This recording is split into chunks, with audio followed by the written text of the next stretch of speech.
오늘 이 시간에는 질량 분석법의 어플리케이션에 대해서 한번 살펴보도록 하겠습니다. 오늘 배울 내용은 기기 장치의 질량 분석관에 대한 내용, 그 다음에 질량 분석기를 이용해서 우리가 분자량을 어떻게 알아낼 수가 있는 것인지, 그리고 분자식, 분자의 구조를 어떻게 알아낼 수 있는 것인지에 대해서 한번 살펴보도록 하겠습니다. 기기 장치는 시료도입부, 이온화부, 질량분석관, 이온검출부, 이온기록부로 구성되어 있는데 이 시간에는 질량분석관과 이온검출부에 대해서 한번 살펴보도록 하겠습니다. 질량분석기에서 사용되고 있는 질량분석관에는 카드로플 방식, 아이온트랩 방식, 타임 오브 플라이트 방식이 가장 널리 사용이 되고 있습니다. 카드로플은 사중극자 방식이다라고 이야기를 하고 있고요. 카드로플의 특징은 레졸루션이 유닛 레졸루션이기 때문에 분자량을 123.5 소점 한 자리 정도까지만 알아낼 수 있는 해상도를 가지고 있게 되고요. 그리고 매스 레인지도 대략 한 2000 정도까지만 측정이 가능한 특징을 가지고 있습니다.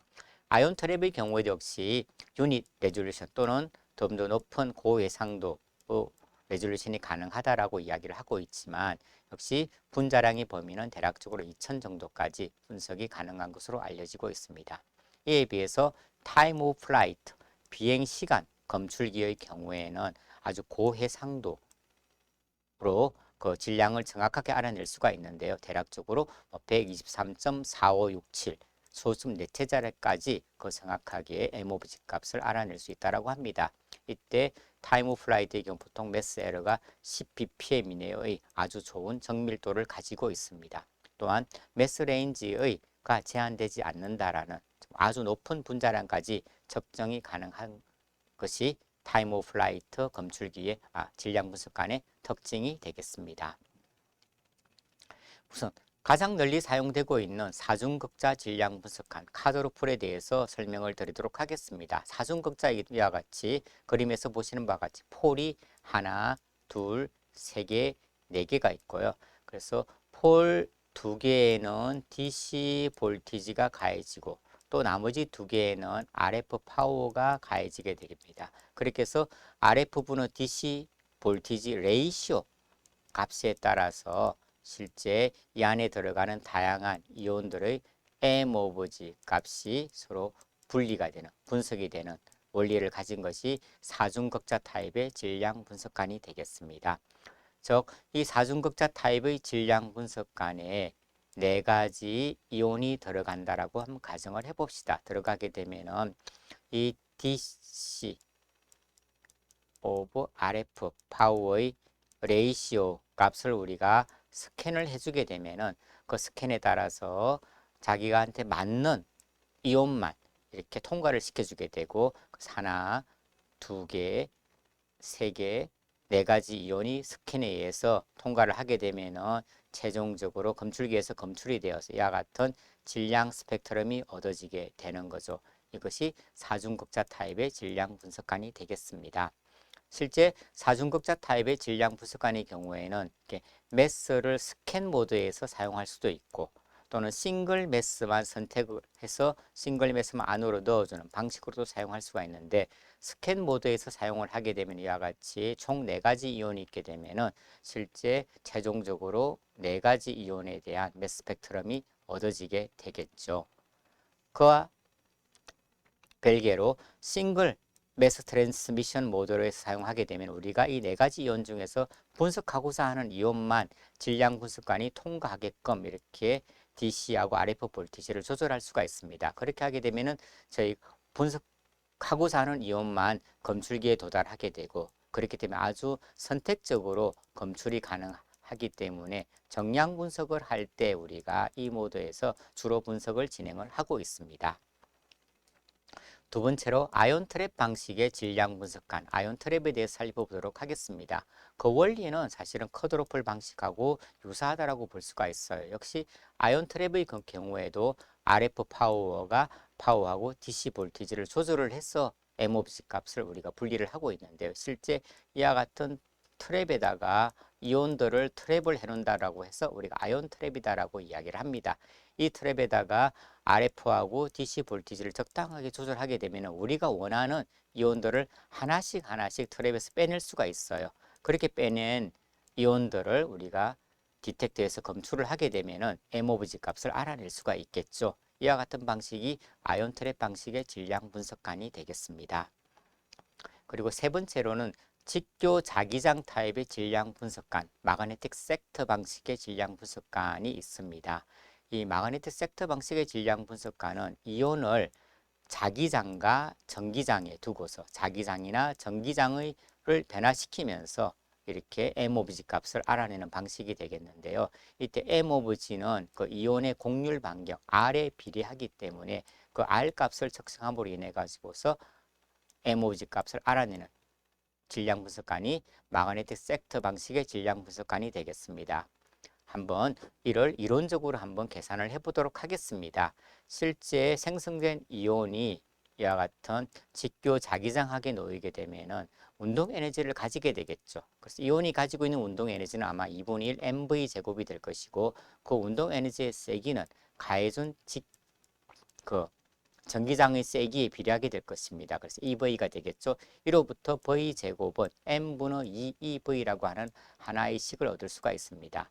또한 이온은 자기장하에 놓이게 되면은 원심 이렇게 휘어지게 되어 있는데요. 이걸 휘어지게 되기 때문에 원심력, 센트리퓨갈 포스가 작용을 하게 되겠죠. 이때 생성되는 원심력은 mR분의 V 제곱에서 되고 이때 생성되는 원심력의 크기는 이 자기장에 가해준 이 자기장의 세기에 비례할 것입니다. 자기장의 세기는 BEV로 나타나게 되겠죠. 이 식으로부터 우리가 V 제곱을 계산하게 되면 V 제곱은 m제곱분의 b제곱, e제곱, r제곱이 될 겁니다. 즉 1번식하고 2번식이 둘 다 V제곱이기 때문에 1번식과 2번식을 동일하게 두게 되면은 이와 같은 식이 얻어지고 이 식을 우리가 정리를 하게 되면은 어떤 M 오브 G 값은 걸어준 자기장에 비례하고 그리고 곡률 반경에 비례한다라는 공식을 우리가 얻어낼 수가 있게 되는 거죠. 그래서 우리가 곡률 반경을 측정하게 되면 M 오브 G 값을 알아낼 수가 있습니다. 마지막으로 비행시간 질량 분석관, 타임 오브 플라이트 방식의 질량 분석관에 대해서 설명을 드리도록 하겠습니다. 비행시간 질량 분석관은 말 그대로 생성된 이온들이 검출기에 도달하는 비행시간을 측정하는 장치가 되겠습니다. 모든 이온들은 동시에 출발을 하게 되고요. 그리고 아무래도 자그마한 이온들이 큰 이온보다는 더 빨리 움직일 수가 있겠죠. 그죠? 그래서 이 비행 시간을 측정을 하게 되면 이 비행 시간하고 이 타임하고 M 오브 G의 어떤 관계가 성립을 한다라고 하는 거죠. 한번 거기에 대해서 한번 살펴보도록 할 건데요. 이 타임 오브 플라이트 방식의 질량 분석가는 아주 이그젝트 매스를 측정할 수 있는 아주 고해상도 질량 분석기다라고 이야기를 하고 있습니다. 자, 우리가 말디하고 보통 타임 오브 플라이트는 말디하고 많이 연결이 돼서 사용을 하고 있는데요. 말디 플레이트에 매트릭스와 어넬라이트를 도포를 하고 여기다가 레이저를 가해주게 되면은 어넬라이트, 프로토네이티드 어넬라이트가 형성이 된다라고 이야기를 했습니다. 그죠?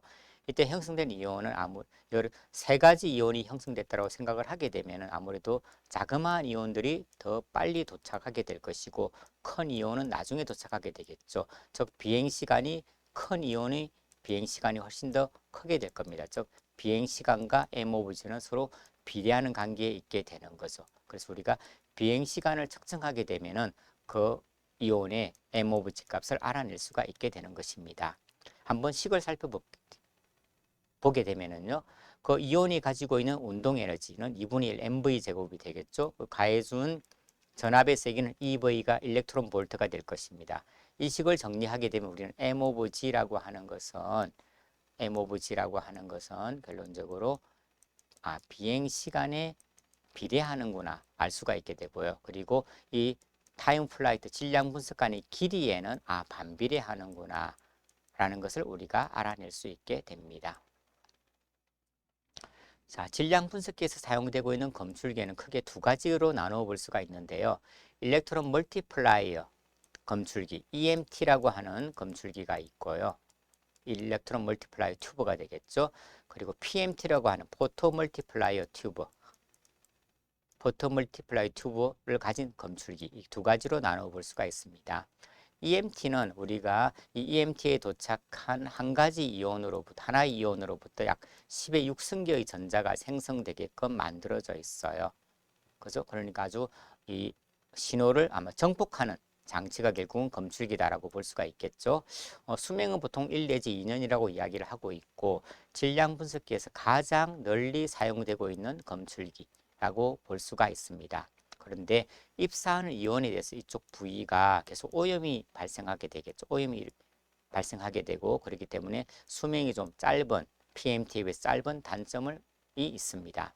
이에 비해서 포토 멀티플라이어 튜브 PMT 디텍터의 경우에는 이온이 변환해서 다이오드에 충돌을 하게 되면은 2차 전자가 형성이 되고 이 2차 전자로부터 포톤이 발생을 하게 됩니다. 이 포톤은 강정폭기에서 정폭이 되어서 신호가 크게 나타나게 되는데요. 아무래도 이 안쪽 부분이 진공으로 이렇게 밀봉되어 있기 때문에 오염이 되지 않아요.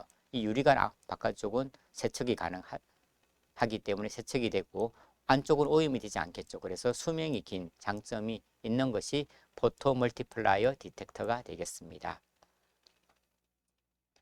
다음으로 우리가 질량 분석기로부터 우리가 분자량을 어떻게 결정할 수 있는지에 대해서 한번 살펴보도록 하겠습니다. 우리가 분자량을 하게 되면은 화학적인 분자량이 있고 그리고 질량 분석기에서의 분자량이 서로 달라요.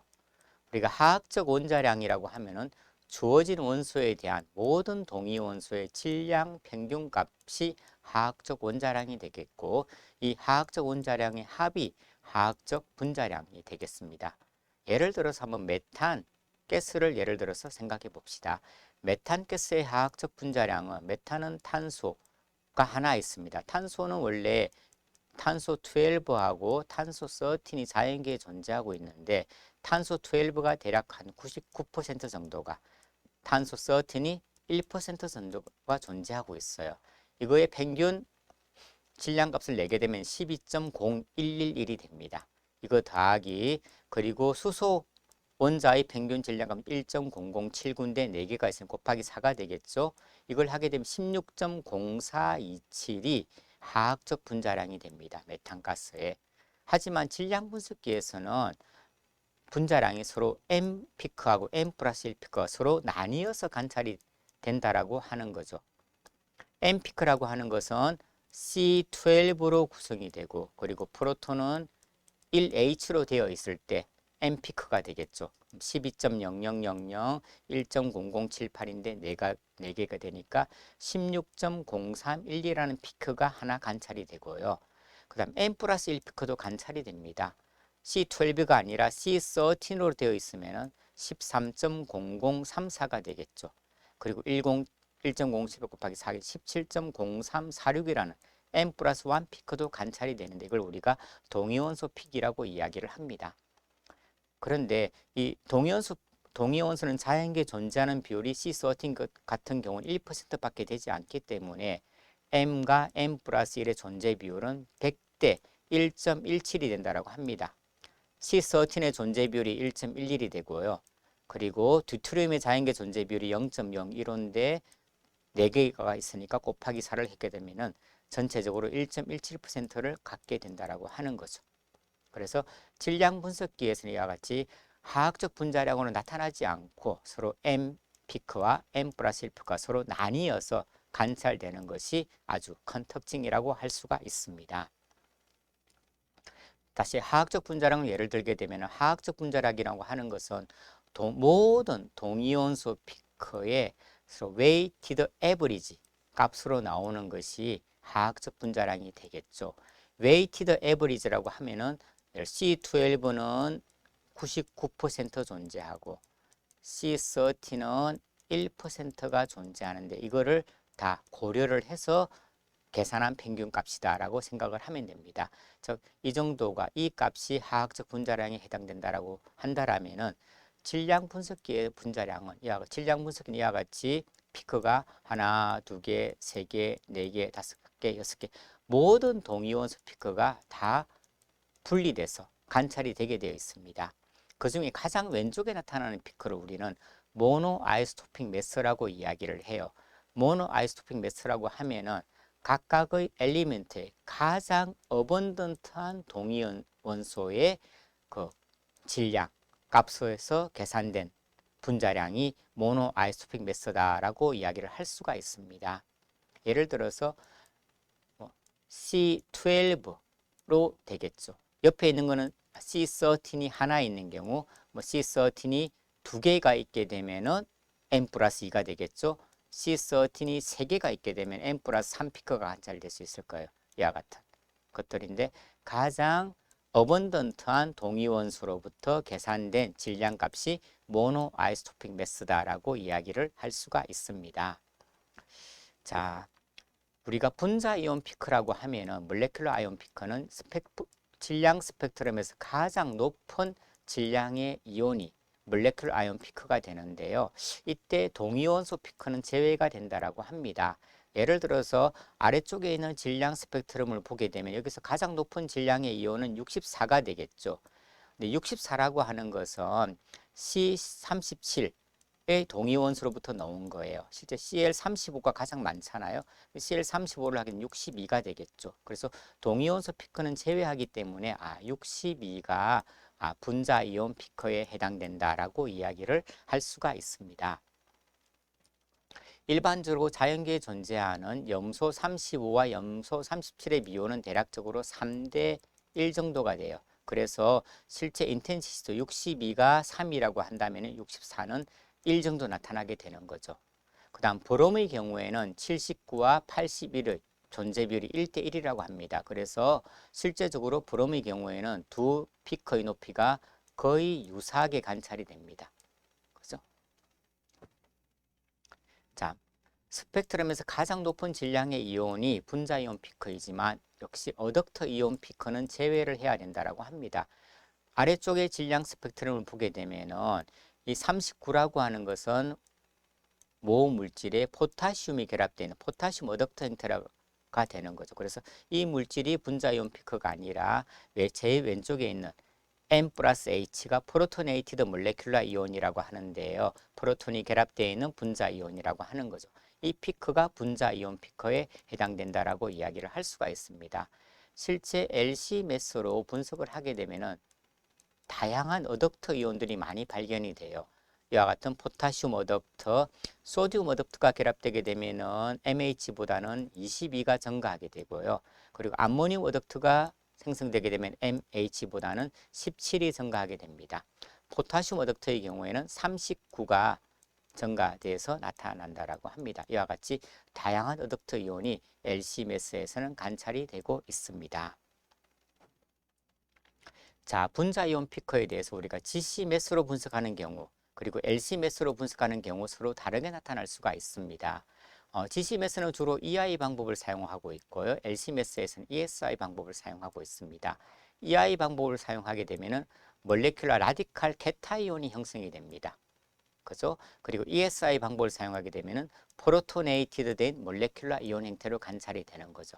그래서 사용하는 분석 기기에 따라서 몰레큘러 라디칼 캡타이온이 관찰되기도 하고 또는 프로토네이티드 몰레큘러 이온이 관찰되기도 합니다.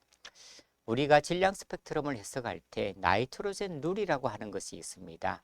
EI 방식에서 나이트로젠 룰 같은 경우에는 짝수계의 질소 원자를 가진 화합물의 분자량은 짝수가 되고요. 홀수계의 질소 원자를 가진 화합물의 분자량은 홀수가 된다라고 하는 것입니다. 여러분들이 잘 알고 있는 암모니아를 가지고 한번 예를 들어 설명을 하겠습니다. NH3 암모니아의 분자량은 17이에요. 그죠? 근데 암모니아 구조를 보게 되면 질소 원자가 홀수계가 존재. 하나니까 홀수계다. 그죠? 그러니까 이 화합물의 분자량은 홀수 17이 된다라고 하는 거죠. 이것이 나이트로젠 룰이 되겠습니다. 다음에 어떤 화합물 같은 경우는 불안정한 분자 이온을 형성하기 때문에 분자 이온 피크가 관찰이 안 되는 경우가 많다라고 합니다. 예를 들어서 알코올 같은 경우에는 탈수가 용이하기 때문에 M-18 해당하는 피크가 관찰되기도 하고요. 아세테이트 화합물의 경우에는 아세테이트, 즉 초산이 소실이 되어서 M-60의 피크가 관찰이 된다라고 합니다. 따라서 우리가 어떤 화합물을 분석할 때 그 화합물의 구조에 따라서 이와 같은 몰레큘러 이온이 관찰될 수도 있지만 어떤 경우에는 뭐 물이 떨어져 나간 피크 또는 초산이 떨어져 나간 피크가 관찰될 수 있다는 것을 항상 염두에 두는 것이 매우 중요합니다. 다음으로 분자식을 결정하는 과정에 대해서 한번 살펴보도록 하겠습니다. 우리가 질량 스펙트럼을 얻게 되면은 X축이 M 오브 G 값이 되고 Y축은 relative intensity, 저 퍼센테이지로 나타난다라고 이야기를 했어요. 그래서 베이스 피크를 100으로 두고 나머지 조각이온들에 대한 인텐시티를 상대적으로 표시한 것이 질량 스펙트럼이 되겠는데요. 이 질량 스펙트럼에 관찰된 조각이온을 해석을 하게 되면은 그 화합물의 구조를 알아낼 수 있다라고 하는 거죠.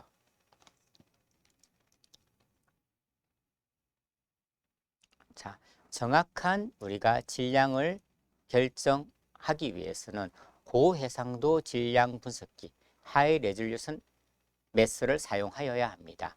이때 고해상도 질량 분석기에는 레졸빙 파워라고 하는 R 값이 존재하는데요. R 값은 델타 M 분의 M으로 계산을 할 수가 있습니다. 예를 들어서 레졸루션 해상도가 5000이라고 하면은 이 5000이 의미하고 하는 것은 5000과 5001 두 화합물들을 구별할 수 있다라고 하는 것입니다. 또한 500.0과 500.1을 구별할 수가 있고요. 50.00과 50.02를 구별할 수가 있습니다. 해상도가 5000인 경우죠. 자, 예를 들어서 M 오브 G가 28.0188이 관찰되었다고 합시다. 저해상도 질량 분석기를 사용하게 되면은요, 일산화탄소, 질소, CH2N, C2H4가 다 M 오브 G 값이 28이에요. 저해상도 질량 분석기는 유닛 레졸루션을 가지고 있기 때문에 실제 28로 나타나게 되면은 이 중에 어떤 건지 정확하게 알아낼 수가 없습니다. 하지만 고해상도 질량 분석기를 사용하게 되면은 M 오브 G 값을 소수점 네체 자리까지 정확하게 알아낼 수가 있게 되고 28.0188에 해당하는 것은 CH2N이기 때문에 N이라고 이렇게 정확하게 그 구조를 알아낼 수가 있는 거죠. 이게 고해상도 질량 분석기의 장점이 되겠습니다. 일반적으로 고해상도 질량 분석기에서 허용 가능한 에러의 범위는 플러스 마이너스 10ppm 정도다라고 이야기를 합니다. 예를 들어서 분자량이 5만인 어떤 단백질이 있다라고 하면은 ppm이 파트 퍼 밀리언 100만 분의 1이기 때문에 100만 분의 5만 곱하기 10 해주게 되면은 0.5 정도의 에러만 허용이 된다라고 하는 거죠. 그렇기 때문에 49,999.5에서 5만.5 사이에서 피크가 반드시 관찰이 되어야 하겠죠. 자, R 값을 우리가 계산을 해볼 수가 있는데요. 자, 두 가지 이온 112.12528하고 112.08888이 있다라면 이 두 이온을 구별하기 위한 R 값은 이 두 이온의 매스 차이 0.03640분의 112 하게 되면 적어도 3000 이상의 해상도를 가지고 있어야 이 두 이온을 구별할 수 있음을 알 수가 있습니다. 아래쪽에는 562.64206과 562.60566의 경우 이 두 이온을 구별하기 위해서는 R 값은 15,440이 되기 때문에 적어도 15,000 이상이 되어야 이 두 이온을 구별할 수 있음을 알 수가 있는 거죠.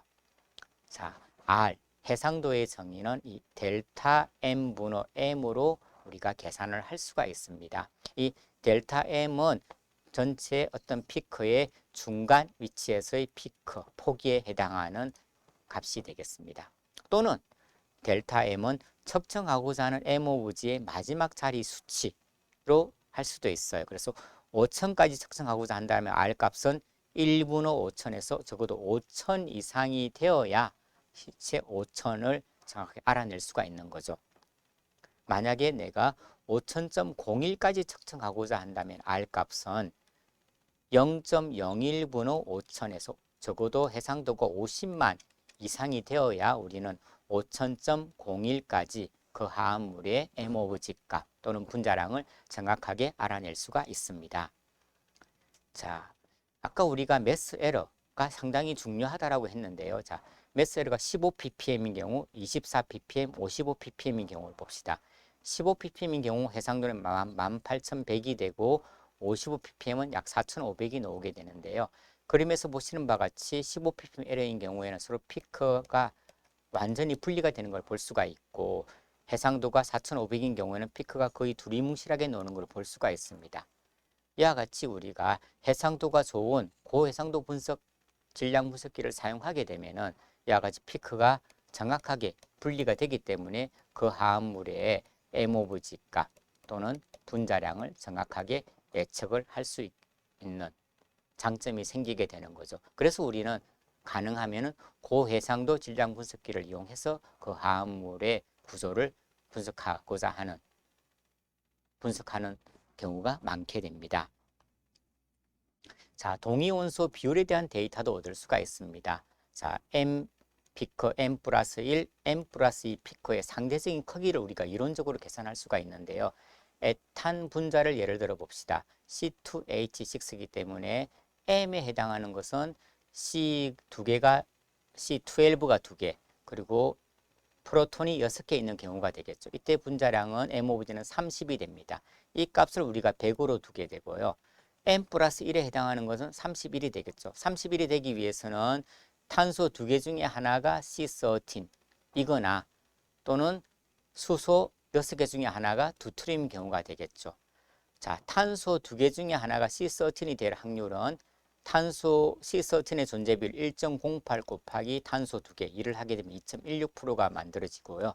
그 다음에 수소가 중소소가 존재할 확률은 0.016%고 총 6개니까 6을 곱하게 되면 0.096%가 됩니다. 이 둘을 더하게 되면은 M 플러스 1 피커의 존재 비율은 2.26%가 나타나게 되는 거죠. 이렇게 해서 우리가 M과 M 플러스 1의 상대적 크기를 알아낼 수가 있습니다. 자, 한번 아래쪽에 질량 스펙트럼으로부터 그 구조를 해석해 보도록 하겠습니다. 자, 대략적으로 M 오브 G 값이 14, 15, 29, 31, 32가 관찰이 되네요. 조각이온의 M 오브 G 값이 되겠습니다. 보통 자연계에 존재하는 유기화합물 같은 경우에는 CHON으로 구성되어 있는 경우가 가장 많이 있습니다. 그래서 뭐 C는 12, H는 1, 산소 16, N은 14니까 이것으로부터 한번 구조를 예측을 해보도록 하겠습니다. 먼저 14가 되면은 12, CH2가 되면은 14가 되겠죠. 그 다음 15라고 하는 것은 CH3겠구나라고 우리가 예측을 할 수가 있습니다. 자, 15하고 31과 차이를 보게 되면은 16의 차이가 나요. 그러니까 CH3에 산소가 하나 결합되어 있는 CH3O구나 라고 알 수가 있게 되고, 다음 31이 있으니까 프로톤이 하나 붙게 되면은 CH3OH 하면은 32가 되겠죠. 그래서 이 화합물은 메탄올이 되는 겁니다. 이렇게 해서 조각이온의 구조 해석을 통해서 이 질량 스펙트럼의 나타내는 화합물의 구조를 정확하게 예측할 수가 있게 되는 거죠. 자, 두 번째 조금 복잡합니다.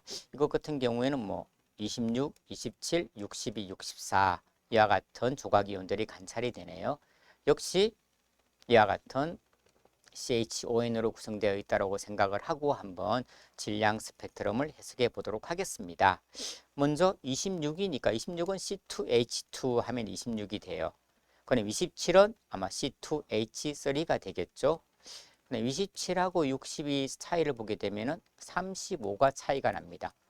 35가 차이가 나는 것은 염소가 있잖아요. 그래서 여기에 염소가 붙어 있구나 라고 우리가 생각을 할 수가 있겠습니다.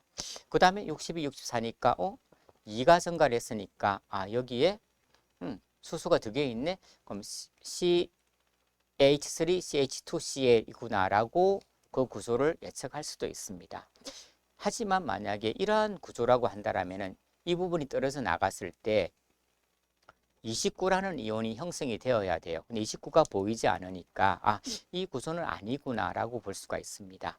자, 근데 우리가 볼 거는 염소 같은 경우에는 CL35가 있고 CL37이 있다라고 했잖아요. 그죠? 그렇다면 64라고 하는 건 Cl37, 즉 동위원수로부터 나타낸 피크구나라고 확인할 수가 있습니다. 그죠? 그래서 이 화합물의 구조는 이와 같은 구조가 될 것이고 60이라고 하는 피크는 Cl35로부터 나온 피크고 64는 Cl37에서 나온 피크임을 알 수가 있습니다. 그리고 자연계 존재 비율이 35가 3이고 37이 1이니까 그 크기도 3대 1로 나타내는 것을 우리가 확인을 해볼 수가 있습니다. 최종적으로 이 화합물의 구조는 클로로에틸렌이라는 화합물로 그 구조를 알아낼 수가 있습니다. 이상으로 오늘 이 시간에는 질량 분석기를 구성하고 있는 기기 장치 중에서 질량 분석관과 검출기에 대해서 알아보았고, 그리고 질량 스펙트럼 해석을 통하여 분자량을 결정하는 방법, 그리고 그 화합물의 구조를 알아내는 방법에 대해서 알아보았습니다.